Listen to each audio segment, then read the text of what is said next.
Hello guys, sa ngayon pupunta na kami sa unang pamaneho. Subalit dito pa kami sa Sudungan New Road. Sobrang init pala dito, tapos nag-record lang kami. Kaya pa ba mga kasama?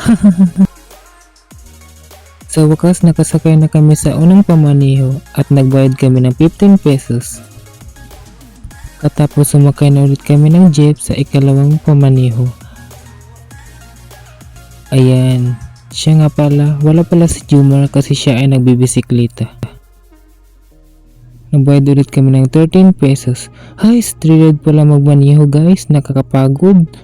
Nag-alala din kami baka hindi kakayanin ng nonchalant dyan. Upak, ang ganda ng view ha. Slay girl. Sa makatawid na karating na kami, ito talaga si Lini, ikararating nga lang natin.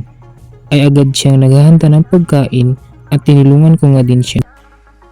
Ayan, kumain na kami kasi sobrang nagugutom na kami, bagamat hindi kami kumakain sa tanghali. Pagkatapos nga din namin kumain, kami ay naglalakbay sa dagat.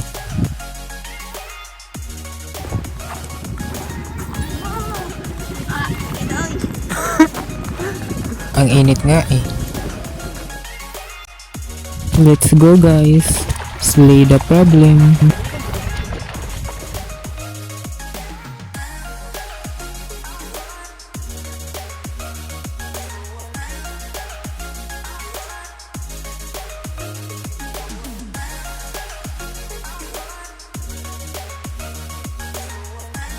Tapos na kami.